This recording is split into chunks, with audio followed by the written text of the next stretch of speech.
Butas-butas na silid. Inaanay na pundasyon. At tagpi-tagping mga pader.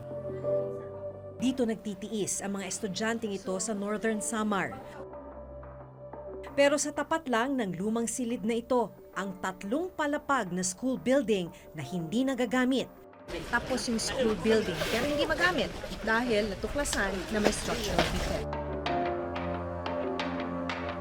Yung kinakatakutan ninyo, Yung vibration na baka may mag-fail, that we're not sure yet.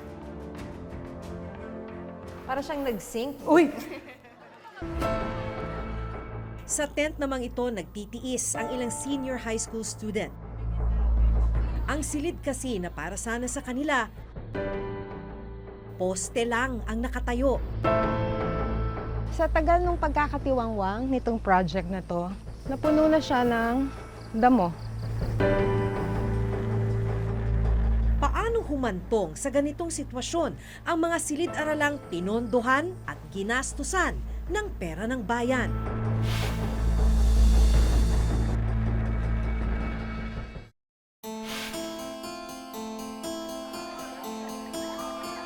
Sa gitna ng init, naabutan ng reporter's notebook na nagklaklase sa isang tent sa Alegria National High School ang 47 grade 12 students. Kabilang sa kanila, sina Allen Mariz at Shara May. Kwento nila, magdadalawang taon na silang nagklaklase sa tent. Siguro po mas magiging komportable po yung pag-aaral namin kaysa kasi sa mga room namin ngayon na mainit.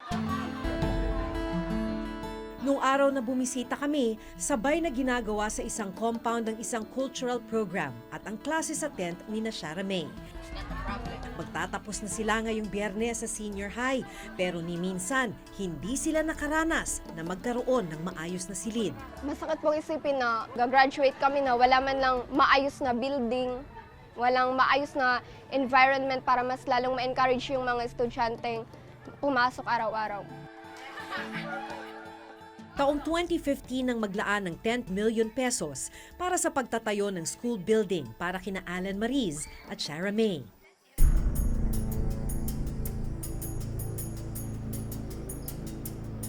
Makikita naman dito sa karatula na yung pagpapagawa nitong 2-story, 8-classroom school building nagsimula noong April 8, 2016. Ang contract cost, mahigit 10 million pesos, 10.6 million pesos. Yung contract duration o kung gaano katagal siya dapat gawin hanggang matapos ay 150 calendar days. Ibig sabihin lamang nun, sa loob ng 150 calendar days, dapat tapos na yung proyekto. Pero ito lang nasa likuran lang nung karatula, ito na yung school building na sinimulang itayo noong 2016. Wala pa rin. Itong mga steel bars na to, dapat beams. Pero banda ron, makikita mo, sa tagal ng pagkakatiwangwang, lumundoy na. Kasama namin nung araw na yon ang DepEd engineer na nakatalaga sa pag-iinspeksyon ng mga itinatayong school building sa Northern Samar. Makailang ulit na raw inilapit ni na Engineer Ultra ng DepEd Region 8 ang problemang ito sa DPWH. Maski raw kasi sila, hirap na sa kalagayan ng mga bata. Eto ma'am, gano'n na ba katagal itong nakatiwangwang? Yeah, April 8, 2016, yung effectivity. Nag-start yun eh. Yes. Oo. Bumalik kayo rito ng May. Nag-monitor kami, nag-document kami nung May 25, 2017. Ganito na itsura Ganito niya. na yung itsura niya. At hanggang ngayon, Ganito pa rin. So ano nakakatakot niyan? Pagka structural integrity yung pinag-uusapan. Ang tagal na niyang nakatiwangwang na ganito. Yung mga steel bars kasi niya, kalawangin na. So, yung strength niya is apektado. Base sa dokumento ng DPWH Region 8 na gumawa ng proyekto, 40% completed na raw ang gusali. Ang problema, poste lang ang inabutan naming nakatayo. Galing sa DepEd National ang pondo, pero ang Department of Public Works and Highways o DPWH Region 8 ang implementing agency sa pagtatayo ng mga gusali. Kaya naman ganun na lamang ang panghihinayang ni na Allen Mariz at Shara May sa dapat sanay maayos nilang silid-aralan. Kung hindi natigil yung building namin na yun, siguro mas komportable tsaka matututo po kami kasi maganda po yung yung environment. Nakukulangan po ako sa aksyong ginagawa ng gobyerno, pati na rin po ng school namin kasi dapat bago kami magtapos, makita na namin talaga yung solid na talaga na structure ng building namin. Nang araw na bumisita kami, may nagsisimula na ulit sa paggawa ng gusali. Kailan po kayo bumalik rito? Pang-apat na linggo na ngayon. Pang-4 na linggo po ngayon.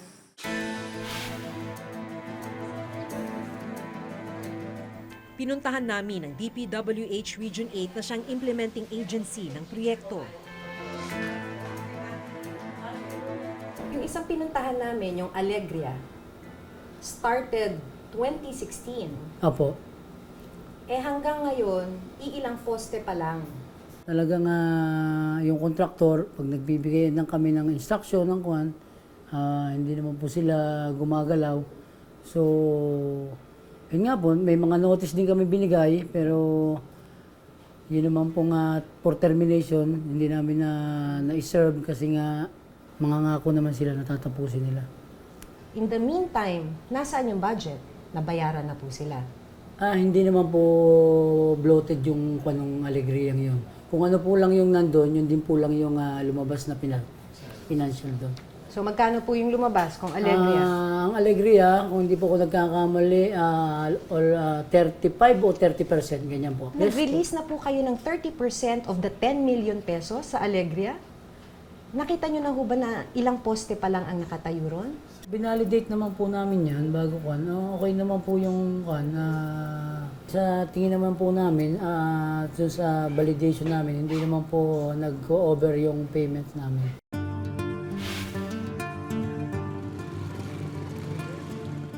Sunod naming tinungo ang isa pang school building sa bayan naman ng Victoria. Dahil lubak-lubak ang kalsada at nasa bulubunduking bahagi ito ng Samar, habal-habal lang ang nakararating dito. Hindi nalalayo sa una naming napuntahan ang nadatnan naming kalagayan ng school building dito sa Lungib Elementary School. Pero kung sa Alegria muling ginagawa ang school building, dito sa Lungib, inabandona na ang gusali mula pa noong 2015. Balot na ng halaman ang mga poste at ilang pader nito. By this time, dapat tapos na. Pero until now, makikita nyo naman, tinubuan na ng mga damo at lahat-lahat. Abandoned po siya. Kasi yung last na nag-visit ako dito, was 2016 at ganito na yung itsura niya. And then hanggang ngayon, hindi pa rin siya nagagalaw. Ang budget allocation para rito, 2.8 million pesos. Sa dokumentong galing mismo sa DPWH Region 8, idineklarang 100% completed na ang gusali kahit poste at ilang pader lang naman ang nakatayo. As of January 31, 2018, ang supposedly one-story, 3 classroom dito sa Lungib Elementary School ay 100% completed. Pero kung makikita natin ngayon yung status ng building, hindi naman siguro natin masasabing 100% completed siya. Para sana sa mga grade 6 student ang inabandon ng school building. At dahil walang gusali, sa isang pansamantalang silid sila nagkaklase. Nakakapanghinayang talaga kasi grade 6 na ngayon. So mag-graduate na sila, wala pa rin. Katiwangwang pa rin yung building. Minsan malakas yung ulan, hindi kayo magkarinigan. Yung 100% completed po ng DPWH ay poste lang. Pacheck ko po yun, hindi po masyadong kan sa akin yung lungib na yun. Bakit ho ganito ang sitwasyon ninyo? Nagiging problema nga po, yung mga kontraktor minsan, kahit anong instruction, minsan hindi sumusunod, nagkakaroon ng problema. Yes, Ayaw ma'am. sumunod sa inyo ng kontraktor, kaya napakaraming school buildings dito sa distrito nyo ang hindi tapos, ang abandonado, kaya may structural defect? Yun po, nakikita namin yung problema. Tapos yung iba naman po, may mga project location na problem.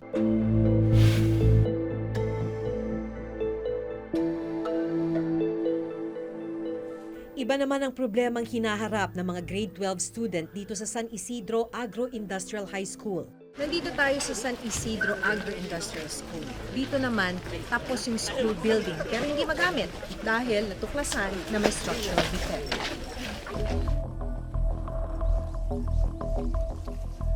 Ilan pong classroom to? 6. 6. 2 classrooms per level. Sayang naman. Ano ang problema nito? May nakita kaming mga circular cracks sa slab, sa flooring, sa second and third floor. Pero nang pasukin namin ang isa sa mga silid, tinakpan lang ng kontraktor ng red cement ang sahig. Hindi naman natanggal o naayos ang crack sa sahig. Kita pa rin ang paglundo nito. Yung para na siyang, ma'am, para siyang nag-sink. Uy! Ganun ba katindi to, sir? Is that what you meant? Yan yung mga circular, andyan. We need an investigation para makita talaga natin kung ano ang cause ng vibration. Baka mahina ang reinforcement niya. So At yun pag ang fear mahina ang natin. reinforcement- At pag mahina ang reinforcement, may possibility na bumigay siya. Bumigay yung sahig. And that is the reason na ayaw niya siyang paggamit muna. Ayaw muna, opo. Ayon sa DepEd, nagastos ang kabuuang 10.4 million pesos para sa gusali. Dahil hindi magamit yung school building, gumawa yung principal ng paraan.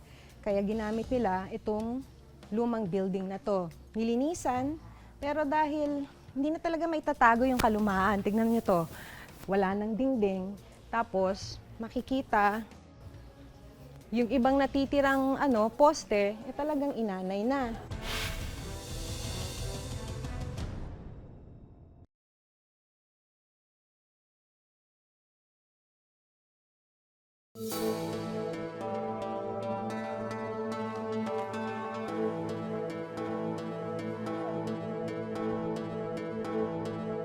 Ito yung tatlong palapag na school building ng San Isidro Agro-Industrial National High School sa Northern Samar. Pero dahil sa natuklasang structural defect ng gusali, hindi ito magamit. Dahil hindi magamit yung school building, gumawa yung principal ng paraan. Kaya ginamit nila itong lumang building na to. Nilinisan, pero dahil hindi na talaga maitatago yung kalumaan. Tignan niyo to. Wala nang dingding. Tapos, makikita yung ibang natitirang poste, talagang inanay na.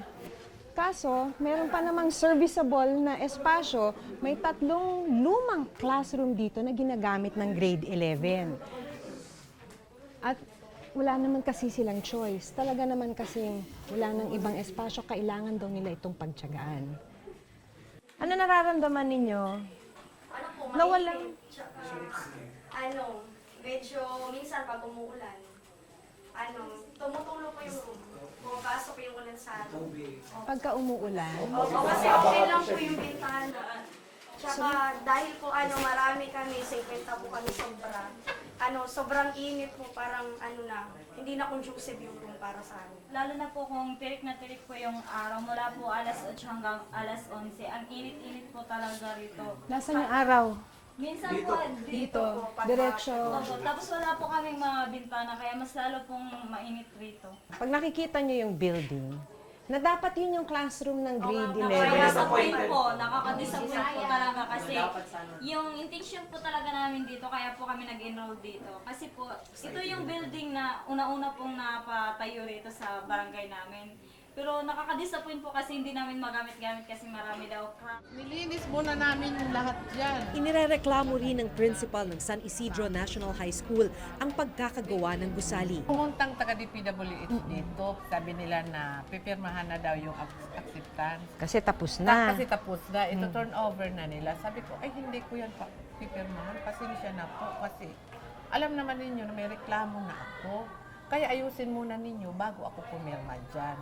Sabi ko, halika, punta tayo sa loob. Ito, kailangan ba na i-accept ko ito na pag inaapakan ng ilang tao lang, nagbabibrate, parang mahuhulog ka na. Sabi ko, kayo mga engineers kayo, ako teacher lang ako.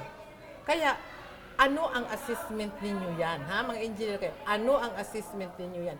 Pwede ba yan? Okay ba yan? Hindi sila kumibo. Nagkuhan po kami dyan. Memo ako dyan sa mga inspectorate team. So, binalidate po nila. Mayroon pong gagawin kami dyan correction po. Bakit ho umabot ng ganito? Tumayo po ako dito eh. Naramdaman ko yung pagyanig ng sahig nito eh. Kahit anak ko, hindi ko papaakyatin sa second floor nito, sir. Pero willing naman po yung ko na i-correct yan. Pero yun ang gusto kong malaman. Paano to nakumpleto ng ganito, buong-buo, at may major structural defect? You recognize po na may major structural defect? Meron naman po. May defects po na... Yun nga po, yung slab niya may problema. So yung slabs po may problema. Ang laking problema po nun. Bakit umabot sa ganito? Ang ibig sabihin po ba nito, gagastos uli kayo? Ay, hindi ma'am. At the cost of the contractor? Cost of the contractor po yan. Ang masaklap, habang hindi pa naayos sa mga problema sa gusali, hindi pa rin ito mapakikinabangan ng mga estudyante. So paano to? Useless na to. Yeah, sa ngayon, Yung building na useless to. siya. Pero yun nga po, kailangan natin yung pa-investigate at managot at kung anong magiging recommendation ng structural engineer na mag-i-investigate, then yun dapat ang ipa-undertake ng DPWH sa nag-construct nito. Nandito tayo ngayon sa opisina ng isang structural engineer at ipapasuri natin yung iba't ibang school building na binisita ng ating team sa Northern Samar. Ang reklamo dito ay lumulundo na. Ano pong senyales yung pag nakikita nyo lumulundo na? Isang senyales na may problema yung either yung pagkakagawa or yung pagkakadesign ng sahig, no? Usually, we don't expect any deflection or paglundo ng isang sahig, lalo na't hindi pa siya occupied ng mga estudyante. Based on my professional opinion, hindi normal yung ganung paglundo sa sahig ng isang paaralan. Yung nakikita nyo po, ayan, halos walang narating. Ano ang mangyayari sa bakal pag naka-expose ng ganong katagal? Kokoro, dumihina. At pag binuhusan mo kaagad, yung kanyang band-aid sa konkreto, pagkabuhos ay hindi ganoon kaganda. Pag puro siya kalawang. So, the structure will not behave the way it was designed. Ayon sa DepEd, malinaw na may dapat managot sa mga nangyari sa mga binisita naming school building. Dalawang tinatamaan dyan. Tinatamaan yung pondo ng bayan. At the same time, walang mga classroom yung mga estudyante. Ang unang gagawin naman dyan is, again, to reiterate our position and our observation to DPWH. No, sasabihin namin, ito po yung status na nireport namin noon pa man. O, hanggang ngayon, walang nangyari. Nagkaroon po ng mismanagement on the part of the District Engineering Office. Maaari kung hindi po natingnan ng mabuti ito. Kung po talagang may pananagutan ang kontraktor nito, ay patawan po namin ng termination at saka bigyan po namin ng blacklisting. Meron pong lapse ang engineering office po na yan sa pag-i-implement po ng school building project. Kung ano man po yung dapat na gawin sa kanya ay gagawin namin ng mabilis. We can commit na in the near future patapusin po namin yung mga proyekto na yan.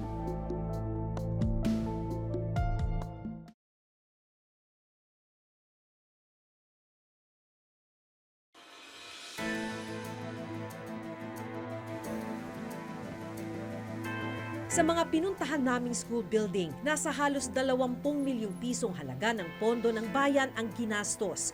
Pero ngayon, hindi naman napakikinabangan. Hanggat hindi ito nasusolusyonan at hanggat hindi napapanagot ang mga may kapabayaan, patuloy ang pagtitiis at pagdurusa ng mga estudyanteng dapat sanay makikinabang sa mga silid na ito. Hanggang sa susunod na Huwebes, ako si Jun Veneracion. Ako si Maki Pulido at ito ang nakatala sa aming Reporter's Notebook.